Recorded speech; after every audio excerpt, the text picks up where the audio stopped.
the unifying principles as opposed to divisive policy. One commitment I made to the single-payer forces in Illinois and beyond was that everywhere I went, single-payer meets all of the policy, meets all of our principles, every one of them. And so single-payer should be an option that is on the table. That's what I said. I said it in public. I said it in all of my speeches. I said it everywhere I went. We're for the public option, but single option has a lot of support and it should be on the table. However, I didn't set the table. The president set the table in his campaign. He said if we were starting all over again, well, single payer would be the way to go, but we're not starting all over, we're going to build what works. And so the president, who was going to be the one that signed this bill into law, he set the table. Now, that being said, when the teabaggers came out,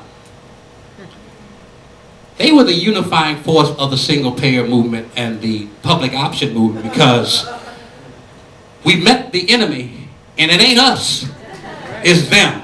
So I want to thank the teabaggers for their passion, which allowed us to unite and get just as passionate. And they get a lot of publicity and a lot of press. But we out-organized them, and if we had not out-organized them, we would not be sitting here today. So the three lessons we learned: we start early, we were united, and we built a coalition, and now we win. And you know what we've done? You know what? We got a president, and he ain't all he ought to be, but he's a lot better than what we used to have. After 100 years of trying, President Barack Obama did what Theodore Roosevelt couldn't do, what Taft wouldn't do, what Wilson didn't do, what Harding couldn't do, what Hoover didn't even try to do. Franklin Roosevelt got us Social Security and a New Deal, but he didn't get us there. Truman got us a fair deal, but he didn't get there either. Eisenhower couldn't do it. Kennedy didn't live to do it. Johnson took a big step with Medicare and Medicaid, but fell short. Nixon couldn't do it. Ford couldn't do it. Carter couldn't do it. Reagan didn't even try to do it. Bush 1 couldn't do it. Clinton tried and got us a children's health insurance plan, but he still came up short. Bush 2 wouldn't do it. But Barack Obama, the second president of the 21st century, did what presidents, and with your help, have been trying to do for 100 years. Now, and let me tell you why this is significant. You all did this in the midst of a frontal assault. A frontal assault on the government, a frontal assault on progressivism. We did this. Gandhi said, first they ignore you, then they laugh at you, then they fight you, then you win. And the only thing I like about that thing, a lot of my brothers and sisters on the progressive side don't like to fight. Let me just tell you right now, if you don't want to fight, you ain't gonna win. If they're looking at you, they're ignoring you, you ain't on TV, you're that less closer to winning. If they're laughing at you, calling you socialist and jump up and take over, you're still far from winning. But Lord, when they start to fight you, you are that much closer to winning, and you can't shortcut it. So you all might as well go on and put on the whole armor, the full armor. But we are in a battle for the lives of this nation and the soul of this nation. So I want the sword, I want the shield, I want the breastplate, I want the helmet, I want the belt. I want to know when to fight.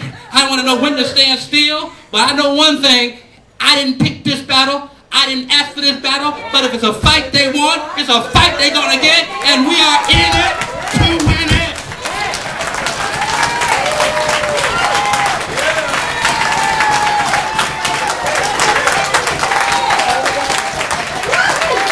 In the midst of a frontal assault. In the midst of a frontal assault. Y'all doing it here in the state. What was the most significant thing they said about the healthcare debate? Not the doggone death panels, not the you go to jail, not all that old silly stuff. The most significant attack that they put on us was what?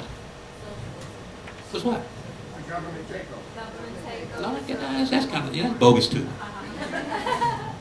We are settling our future generations with millions and millions and millions of dollars in debt. We are saddling our future generations with millions and millions of dollars in debt. And that's what we're facing. That's the most significant thing they said. So we better have an answer for that, because that's what we're facing in all of our states. We're doing it in Illinois. Every state except 2 are facing a deep, severe state budget crisis. This one's facing it. We're facing it in Illinois. The only 2 states that are not in a budget deficit right now are Montana and South Dakota. The only 2. She said, because there ain't no people there. For the health and the safety and the welfare of his people. And so we are calling on New York Governor Patterson and the legislature to invest in the human care infrastructure, because we all know what happens if we don't invest in roads or bridges or physical infrastructure.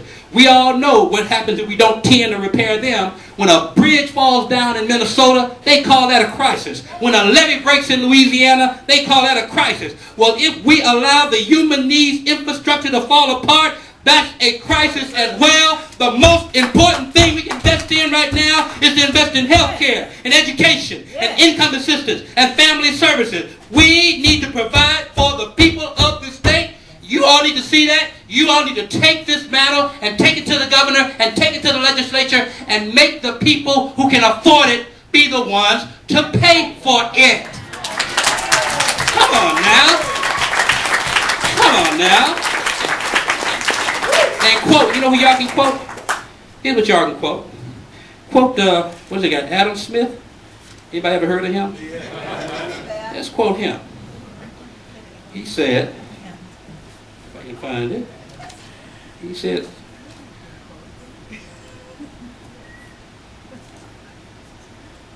to hold our, oh, sorry, that's the wrong quote. He basically said, well, let me paraphrase since I won't be able to find it. He said that the people who should take the responsibility for the budget are the people who can most afford it. Can stop spending money right now when the need is the greatest is fiscally irresponsible. For every dollar we invest on a children's education on the front end, in early childhood and pre-kindergarten, all those things, for every dollar we invest in education on the front end, it saves us $8 in jail care and remedial education and lost wages on the back end. So I submit to you, my brothers and sisters, that this healthcare reform is a beginning of a big movement. A movement so that we can begin to reverse what people think about their government. What if we get this all, I don't like what government is, too much government. Surely we must be responsible. Surely we must be efficient. But let us not hate government. If liberals say that they hate government in practice and conservatives hate it in theory, no wonder people hate it. We have got to reaffirm the basic mainstream American values. That yes, we are responsible for ourselves, but yes, we also are responsible for each other. I am my brother's keeper. I am my sister's keeper.